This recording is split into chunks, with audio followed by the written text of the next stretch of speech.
ಎಲ್ಲರಿಗೂ ನಮಸ್ಕಾರ ರೀ. ಹ್ಯಾಂಗದಿರಿ? ನಾನು ಶ್ವೇತಾ. ಜಗತ್ನ್ಯಾಗ ನಡೆದಿರೋ ಸುದ್ದಿನ ನಮ್ಮ ಉತ್ತರ ಕರ್ನಾಟಕ ಭಾಷೆದಾಗ ಹೇಳಿಕ್ ಬಂದೀನಿ. ಮಸ್ತ್ ಚಾ ಕುಡ್ಕೋತ ಖಡಕ್ ಮಿರ್ಚಿ ಮಂಡಕ್ಕಿ ನೋಡಿ ಸುಮ್ ಕುಂದ್ರಬೇಡ್ರಿ. ಮತ್ತು ನಮ್ಮೆಲ್ಲ ವಿಡಿಯೋಸ್ಗಳನ್ನ ಲೈಕ್ ಮಾಡಿರಿ. ನಿಮ್ಗೇನು ಅನಿಸ್ತದೆ ಕಮೆಂಟ್ ಮಾಡಿರಿ. ನಿಮಗೆ ಗೊತ್ತಿದ್ದವ್ರಿಗೆಲ್ಲ ಶೇರ್ ಮಾಡಿರಿ. ಇನ್ನು ನಮ್ಮ TV Vikrama digital channel subscribe ಮಾಡೋದಂತೂ ನೆನಪಾರಬೇಡ್ರಿ. ಈ ಮನ್ಯಾಗ ಏನಾರ ಸಣ್ಣ ಮಕ್ಕಳಿದ್ರು ಅಂತ ತಿಳ್ಕೊರಿ ನೀವು. ಅಪ್ಪ ಅವ್ವ ಸಂತಿಗೆ ಹೊರಟು ನಿಂತರು ಅಂದರೆ ನಾವು ಬರ್ತೀವಿ ನಮಗೂ ಕರ್ಕೊಂಡು ಹೋಗ್ರಿ ಅಂತ ಜಿದ್ದು ಹಿಡಿತಿದ್ರು. ಇಲ್ಲಾಂದ್ರೆ ಕಡಿಕ ಮಾರ್ಕೆಟಿಂದ ಹೊಳ್ಳೆ ಬರೋ ಮುಂದೆ ನನಗೆ ಅದು ಬೇಕು ಇದು ಬೇಕು ಅಂತ ಡಿಮ್ಯಾಂಡ್ ಮಾಡಿ ದೊಡ್ಡ ಲಿಸ್ಟೇ ಕೊಟ್ಟುಬಿಡ್ತಿದ್ರು. ನನಗೆ ಯಾಕೋ ಇದೇ ಸೀನ್ ಕಾಂಗ್ರೆಸ್ನಾಗ ಕಾಣಿಸ್ಲಿಕ್ಕತ್ತದ ನೋಡ್ರಪ್ಪ. ಒಂದಿಷ್ಟು ದಿನಗಳ ಹಿಂದಷ್ಟೇ ಮುಖ್ಯಮಂತ್ರಿ ಸಿದ್ದರಾಮಯ್ಯನವರು ಮತ್ತು ಉಪಮುಖ್ಯಮಂತ್ರಿ ಡಿ ಕೆ ಶಿವಕುಮಾರ್ ಅವರು ದೆಹಲಿಗೆ ಹೋಗಿದ್ರು.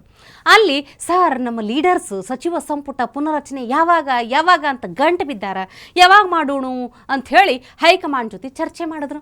ಈಗಿರೋ ತೆಲಿಬ್ಯಾನಿನೇ 108 ಅದಾವ. ಅದ್ರಾಗ ನಿಮ್ಮ ಕರ್ನಾಟಕ ಕಾಂಗ್ರೆಸ್ ನಮಗೆ ಕಷ್ಟ ಕೊಡ್ಲಿಕ್ಕತ್ತದಲ್ಲ, ಇಂಥ ಟೈಮ್ನಾಗ ಬೇಕಾ ಇದೆಲ್ಲ? ಸದ್ಯಕ್ಕೆ ಸಂಪುಟ ಪುನರ್ರಚನೆ ಎಲ್ಲ ಏನು ಬ್ಯಾಡ ಅಂತ ಹೇಳಿ ಹೈಕಮಾಂಡ್ ನಾಯಕರು ಈಗಿನ ಹೊಂಟು ಬಿಡ್ರಿ ಅಂತಂದುಬಿಟ್ರು. ಆದ್ರೆ ಪಾಪ ರಾಜ್ಯದಾಗ ಒಂದಿಷ್ಟು ಮಂದಿ ಕಾಂಗ್ರೆಸ್ ನಾಯಕರು ಮಂತ್ರಿ ಸ್ಥಾನದ ಸಲುವಾಗಿ ಬಾಯಿ ತೆರಕೊಂಡು ಕುಂತಾರೆ. ಏನು ಮಾಡ್ಬೇಕು ಹೇಳ್ರಿ? ನನಗೆ ಸಚಿವ ಸ್ಥಾನ ಕೊಡಲೇಬೇಕು ಅಂತ ಬಾಗೇಪಲ್ಲಿ ಕ್ಷೇತ್ರದ ಶಾಸಕ ಎಸ್.ಎನ್. ಸುಬ್ಬಾರೆಡ್ಡಿ ಗಂಟು ಬಿದ್ದುಬಿಟ್ಟಾರೆ. ಮಂತ್ರಿ ಸ್ಥಾನ ಕೇಳಕ್ಕೆ ನನಗೆ ಹಕ್ಕು ಐತಿ, ನನಗೆ ಸಚಿವ ಸ್ಥಾನ ಬೇಕು. ಬೇಕಲ್ಲ, ಬೇಕೇ ಬೇಕು. ಆಪರೇಷನ್ ಕಮಲದಾಗ BJPಯವರು ನನಗೆ ಸಚಿವ ಸ್ಥಾನದ ಆಫರ್ ಕೊಟ್ಟಿದ್ರು. ಆದರೂ ಸಹಿತ ನಾನು ಕಾಂಗ್ರೆಸ್ ಪಕ್ಷಕ್ಕೆ ನಿಷ್ಠೆಯಿಂದ ಇದ್ದೆ. ಮುಂದೆ ಸಚಿವ ಸಂಪುಟ ಪುನರಚನೆ ಟೈಮ್ನ್ಯಾಗ ನನಗೆ ಸಚಿವ ಸ್ಥಾನ ಕೊಡಬೇಕು ಅಂತ ಅಲ್ಲಿಗತ್ತಾರ. ಪಾಪ ಸಿದ್ದರಾಮಯ್ಯನವರ ಸಂಕಟ ಯಾರಿಗೂ ಬ್ಯಾಡ್ ನೋಡ್ರಪ್ಪ. ಆ ಕಡೆ ಡಿ ಕೆ ಶಿವಕುಮಾರ್ ಅವರು ನಮ್ಮ ನಡು ಡೀಲು ಅಂತಾರ, ಈ ಕಡೆ ಹೈಕಮಾಂಡ್ ಗುರ್ರ ಅಂತೈತಿ, ಮತ್ತೊಂದು ಕಡೆ MLAಗಳದ್ದು ಹಾವಳಿ.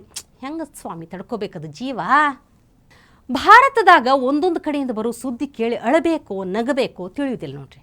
ಭಾರತದಾಗ ಎಲೆಕ್ಷನ್ ಅಂದ್ರೆ ಕಾಮನ್. ಹುಣ್ಣಿಮೆಗೆ ಅಮಾಸಿಗೆ ಒಂದು ಅನ್ನೋ ಥರ ಎಲ್ಲ ಕಡೆನೂ ಎಲೆಕ್ಷನ್ ಇದ್ದೇ ಇರ್ತಾವೆ. ಎಲ್ಲರ ಒಂದು ಕಡೆ ಇದ್ದೇ ಇರ್ತದೆ. ವೋಟರ್ ಲಿಸ್ಟ್ನಾಗ ಒಂದಿಲ್ಲ ಒಂದು ಸಣ್ಣ ಪುಟ್ಟ ಮಿಸ್ಟೇಕ್ಗಳು ಆಗ್ತಿರ್ತಾವೆ. ಈಗೀಗ ಬಿಹಾರದಾಗ ಒಂದು ಕಾಮಿಡಿ ಆಗಿಬಿಡ್ತು. 138 ಮತದಾರರಿಗೆ ಒಬ್ಬನೇ ತಂದೆ ಅಂತ. ಇದು ಆಶ್ಚರ್ಯ ಆದರೂ ಸತ್ಯ ನೋಡ್ರಿ. ಯಾವುದೋ ಬೈ ಎಲೆಕ್ಷನ್ ನಡಿಬೇಕಾಗಿತ್ತು. ಆದರೆ ವೋಟರ್ ಐಡಿನ್ಯಾಗ 138 ಮಂದಿ ಅಪ್ಪನ ಹೆಸರು ಮುನ್ನಾ ಕುಮಾರ್ ಅಂತಲೇ ಇತ್ತು. ಯಾರ ಮಿಸ್ಟೇಕೋ ಏನೋ ಹೋಲ್ಸೇಲ್ ಆಗಿ ಅಪ್ಪ ಬಂದುಬಿಟ್ಟ ನೋಡ್ರಿ. ಈ ಗೋಹತ್ಯಾ ನಿಷೇಧ ಕಾನೂನು ಅನ್ನೋ ಮಾತೆಲ್ಲ ಬಂದಾಗ ಅದನ್ನು ಮೊದಲು ವಿರೋಧಿಸಿದವರೇ ಮುಸ್ಲಿಮರು. ನಮ್ಮ ಆಹಾರ ನಮ್ಮ ಹಕ್ಕು ಅಂತಂದರು. ಬಹುಸಂಖ್ಯಾತ ಹಿಂದೂಗಳ ಆರಾಧ್ಯ ದೈವ ಅಂತಂದ್ರೂ ಏನು ಕಿವೆ ಹಾಕ್ಕೊಳ್ಳಿಲ್ಲ. ಈಗ ಮುಸ್ಲಿಂ ಧರ್ಮಗುರುಗಳೇ ಮುಸ್ಲಿಮರು ಆಕಳ ತಿನ್ನಬಾರ್ದು ಅಂತ ಹೇಳಿಕತ್ತಾರ. ಅಸ್ಸಾಂನ್ಯಾಗ ಹೋಟೆಲ್ ಮತ್ತು ಕಾರ್ಯಕ್ರಮದ ಸ್ಥಳಗಳದ್ರಾಗ ಗೋಮಾಂಸ ನಿಷೇಧಿಸಿ ಅಸ್ಸಾಂ ರಾಜ್ಯ ಸರ್ಕಾರ ಆದೇಶ ಹೊರಡಿಸಿತ್ತು ನೋಡ್ರಿ. ಇದರ ಬೆನ್ನಾಗೆ ಮುಸ್ಲಿಂ ಧರ್ಮಗುರು ಅಸ್ಸಾಂ ರಾಜ್ಯದ ಮುಸ್ಲಿಮರು ಗೋಮಾಂಸ ಸೇವನೆ ನಿಂದಿರಿಸಬೇಕು ಅಂತ ಸಲಹೆ ಕೊಟ್ಟಾರ. ತಿನ್ಲಿಕ್ಕೆ ಕುರಿ ಮೇಕೆ ಟಗರು ಕೋಳಿ ಮೀನು ಇಷ್ಟೆಲ್ಲ ಮನಾರದವ, ಸೊ ಅದ್ರಾಗೆ ಊಟ ಮುಗಿಸ್ರಲ್ಲ ಅಂತಂದಾರ. ಮುಂಬೈನ್ಯಾಗ ಇರಾನಿ ಗ್ಯಾಂಗ್ ಭಯಂಕರ ಆಕ್ಟಿವ್ ಆಗಿಬಿಟ್ಟದ. ಒಂಟಿ ಹೆಣ್ಮಕ್ಳನ್ನ ಟಾರ್ಗೆಟ್ ಮಾಡಿ ಚೈನ್ ಕದಿಯೋದು ಅದು ಇದು ಅಂತ ಕ್ರೈಮ್ ಮಾಡ್ಕೊಂಡಿರ್ತಾವ. ರೈಲ್ವೆ ಸ್ಟೇಷನ್ ಕಡೆ ಕೆಲಸ ಜಾಸ್ತಿ ಇವ್ರದ್ದು. ಎಂಥ ಒಗ್ಗಟ್ಟು ಅಂದ್ರೆ ಅಪರಾಧಿಗಳನ್ನು ಅರೆಸ್ಟ್ ಮಾಡ್ಲಿಕ್ಕೆ ಹೋದಾಗ ಪೊಲೀಸರ ಮೇಲೇ ಕಲ್ಲು ತೂರಾಟ ಮಾಡಿಬಿಟ್ರು.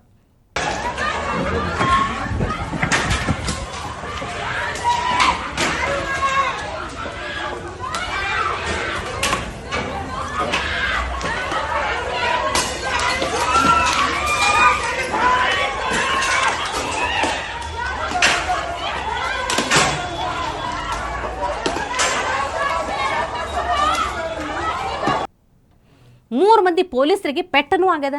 ಇದನ್ನೆಲ್ಲ ನೋಡಿದ್ಮೇಲೆ ಪೊಲೀಸರ ಕೈಯಾಗ ಬರೀ ಲಾಠಿ ಒಂದಿದ್ರೆ ಸಾಕಾಗೋದಿಲ್ಲ ನೋಡ್ರಿ, ಗನ್ನೂ ಇರ್ಬೇಕಂತ ಅನ್ಸ್ಲಿಕ್ಕತ್ತದ. ಹಾಗೆ ಪೊಲೀಸರಿಗೂ ಅಪರಾಧಿಗಳ ಟೀಮ್ ಹೆಂಗೆ ಇರ್ತೈತಿ ಅನ್ನೋ ಐಡಿಯಾ ಇರ್ತದೆ. ಒಂದಿಷ್ಟು ಏರಿಯಾಗಳದ್ರಾಗ ಹೋಗೋ ಮುಂದೆ ರೆಡಿನೇ ಆಗಿ ಹೋಗಬೇಕು. ನಿನ್ನೆ ಏನೋ ಕಲ್ಲು ಹೋಗಿದ್ರಪ್ಪ, ಆದರೆ ಇವತ್ತು ಪೊಲೀಸರು ಸುಮ್ಮನೆ ಬಿಡ್ತಾರೇನು ಹೇಳ್ರಿ? ಇದು ಏನಾರೇ ಉತ್ತರ ಪ್ರದೇಶದಾಗ ಆಗಿತ್ತು ಅಂತ ಹೇಳ್ಕೊರಿ ನೀವು, ಅಲ್ಲಿನ ಕತಿನೇ ಬೇರೆ ಇರ್ತಿತ್ತು. ಮುಂಬೈ ಪೊಲೀಸರು ಸರಿಯಾದ ಭಾಷೆದಾಗಿ ಉತ್ತರ ಕೊಡ್ತಾರನ್ನೋ ನಂಬಿಕೆ ಐತಿ ಬಿಡ್ರಿ. ಈ ತೆಲಂಗಾಣದಾಗ ಸುಮಾರು 1000 ವರ್ಷಗಳಷ್ಟು ಹಳೆಯದಾದ ಗುಡಿ ಒಂದಿತ್ತು. ಅದನ್ನು ಜೀರ್ಣೋದ್ಧಾರ ಮಾಡ್ರಿ ಅಂತ ಅಲ್ಲಿನ ಸರ್ಕಾರಕ್ಕೆ ಹಳ್ಳಿ ಮಂದಿ ಮನವಿ ಕೊಟ್ಟು ಸಾಕಾಯಿತು. ಹೇಳಿ ಕೇಳಿ ಕಾಂಗ್ರೆಸ್ ಸರ್ಕಾರ ಮಾಡಿಸ್ಲಿಕ್ಕೆ ಸಾಧ್ಯ ಐತೇನು ಹೇಳ್ರಿ? ಅಕಸ್ಮಾತ್ ಏನಾರೇ ಮಸೀದಿ ಅಭಿವೃದ್ಧಿ ಅಂತಂದ್ರೆ ಹಾಗೆ ತುದುಗಾಲ್ನಾಗ ನಿಂದಿರ್ತಿದ್ರೇನೋ. ಆದ್ರೆ ಹಳ್ಳಿ ಮಂದಿ ಸರ್ಕಾರನ ನಂಬ್ಕೊಂಡು ಕುಂತ್ರೆ ಏನೂ ಆಗೋದಿಲ್ಲ ಅಂತ ತಿಳಿತವ್ರಿಗೆ ತಾವೇ ಫಂಡ್ ಕಲೆಕ್ಟ್ ಮಾಡ್ಲಿಕ್ಕೆ ಮುಂದಾದರು. ಎಲ್ಲ ಕಡೆಯಿಂದ ದೇಣಿಗೆ ಬರ್ಲಿಕ್ಕೆ ಚಾಲು ಆಯಿತು. ಒಟ್ಟಾಗಿದ್ದು ಎಷ್ಟು ಗೊತ್ತಾ? 3 ಕೋಟಿ ರೂಪಾಯಿ. ಆ ರೊಕ್ಕದಾಗ ಅದ್ಭುತವಾದ ಪಂಚಕೂಟ ಶಿವಾಲಯನ ನಿರ್ಮಾಣ ಮಾಡಿದ್ರು.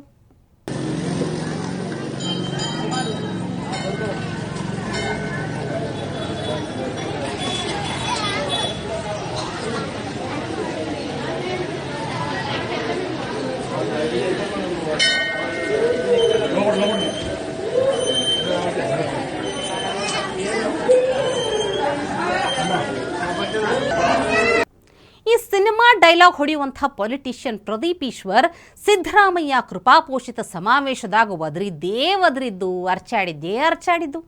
ಇದರ ನಡುವೆ ಅಟಲ್ ಬಿಹಾರಿ ವಾಜಪೇಯಿ ಅವರ ವಿಚಾರಕ್ಕೆ ಒಂದು ಹಸಿ ಸುಳ್ಳನ್ನು ಹೇಳಿಬಿಟ್ಟಾರ. ಇಂದಿರಾ ಗಾಂಧಿಯನ್ನ ದುರ್ಗೆ ಅಂತ ಹೇಳಿ ವಾಜಪೇಯಿ ಕರೆದಿದ್ರು ಅಂತ ಹೇಳ್ತಾರೆ. 1971ನಲ್ಲಿ ನಮ್ಮ ಇಂದಿರಾ ಗಾಂಧಿ ಅವರು ಯುದ್ಧ ಗೆದ್ದಾಗ ಅಟಲ್ ಬಿಹಾರಿ ವಾಜಪೇಯಿ ಅವರು ಮಾ ದುರ್ಗಾ ಅಂತ ಕರೆದಿದ್ರು. ಇವತ್ತು ಅಟಲ್ ಬಿಹಾರಿ ವಾಜಪೇಯಿ ಅವರು ಕಟ್ಟಿ ಬೆಳೆಸಿದ ಪಕ್ಷದಲ್ಲಿರುವ ಬಿಜೆಪಿ ಅವ್ರನ್ನ ಕೇಳ್ತೀನಿ, ಒಳ್ಳೇದು ಮಾಡಿದಾಗ ನಿಮ್ಮ ನಾಯಕರೇ ನಮ್ಮ ಪಕ್ಷವನ್ನ ಹೊಗಳಿದಾಗ ಗ್ಯಾರಂಟಿಗಳು ಕೊಟ್ಟು ಬಡವರು ಹೊಟ್ಟೆ ತುಂಬಿಸ್ತಿದ್ರೆ ನಮ್ಮ ಸಿಎಂ DCM ನ ಹೊಗಳೋ ಕನಿಷ್ಠ ಸೌಜನ್ಯ ತೋರಿಸ್ಲಿಲ್ಲಲ್ವಾ ಸರ್ ನೀವು?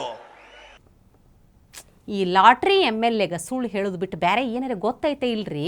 ಬಹಳಷ್ಟು ಕಡೆ ರಾಷ್ಟ್ರೀಯ ವಾಹಿನಿಗಳದ್ರಾಗ ಸಹಿತ ಅಟಲ್ ಬಿಹಾರಿ ವಾಜಪೇಯಿ ಹೇಳ್ಕೊಂಡಾರ, ನಾ ಯಾವತ್ತೂ ಇಂದಿರಾ ಗಾಂಧಿಗೆ ದುರ್ಗೆ ಅಂತ ಕರೆದೇ ಇಲ್ಲ, ನನ್ನ ಹೆಸರಿನಾಗ ಯಾರೋ ಸುಳ್ಳು ಸುದ್ದಿ ಹಬ್ಸ್ಯಾರ ಅಂತ ಹೇಳ್ಯಾರ. ಅಷ್ಟಾದ್ರೂ ಇವ್ರು ಬಿಡಾಕತ್ತಿಲ್ಲ ನೋಡ್ರಿ. इंदिरा गांधी को आपने दुर्गा कहा था? मैंने दुर्गा नहीं कहा, ये भी अखबार वालों ने छाप दिया और मैं खंडन करता रह गया कि मैंने नहीं कहा नहीं, आपने कहा है।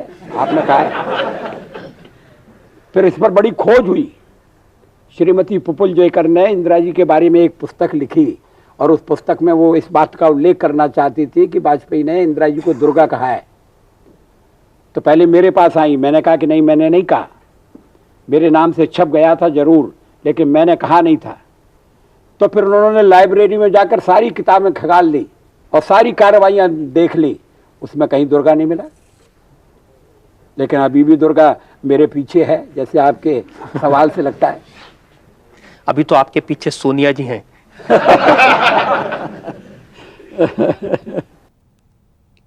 ಈ ಕಾಂಗ್ರೆಸ್ ಹಣೆ ಬರಾನೇ ಇಷ್ಟು ಬಿಡ್ರಿ. ಒಂದು ಸುಳ್ಳನ್ನು 10 ಸಲ ಒಂದೇ ಥರ ಹೇಳ್ಕೊತ ಹೋದ್ರೆ ಅದು ಖರೆ ಆಗ್ತದಂತ ಬದುಕುದಪ್ಪ ಇವ್ರದ್ದು. ಅಷ್ಟೊಂದು ಮಂದಿನ ಎದುರ ಹಿಂಗೆ ಹಸಿ ಸುಳ್ಳು ಹೇಳಿರೋ ಲಾಟ್ರಿ MLA ಪ್ರದೀಪ್ ಈಶ್ವರ್ ಅಟಲ್ಜಿಯವರ ಕ್ಷಮೆ ಕೇಳಬೇಕಂತ ಹೇಳ್ತೀನಿ ನೋಡ್ರಿ. ನಾರೆ ಇವತ್ತಿಗೆ ಸುದ್ದಿ ಸಾಕಲ್ಲ, ನಾಳೆ ಇಂಥವೇ ಮತ್ತೊಂದಷ್ಟು ಸುದ್ದಿ ತರ್ತೀನಿ. ಚಹಾ ಇಟ್ಕೊಂಡು ಮಿರ್ಚಿ ಮಂಡಕ್ಕಿ ನೋಡ್ಲಿಕ್ಕೆ ಕಾಯ್ಕೊಂಡಿರ್ರಿ. ಟಿವಿ ವಿಕ್ರಮ, ದೇಶ ನಿಮ್ಮ ಕೈಯಲ್ಲಿ. ಈ ಕಾರ್ಯಕ್ರಮ ನಿಮಗೆ ಇಷ್ಟ ಆಗಿದ್ದಲ್ಲಿ ಲೈಕ್, ಶೇರ್ ಹಾಗೂ ಕಮೆಂಟ್ ಮಾಡಿ. ಟಿವಿ ವಿಕ್ರಮದ ಕಾರ್ಯಕ್ರಮಗಳನ್ನು ನಿರಂತರವಾಗಿ ವೀಕ್ಷಿಸಲು ಸಬ್ಸ್ಕ್ರೈಬ್ ಮಾಡಿ, ಬೆಲ್ ಐಕನ್ ಒತ್ತಿ.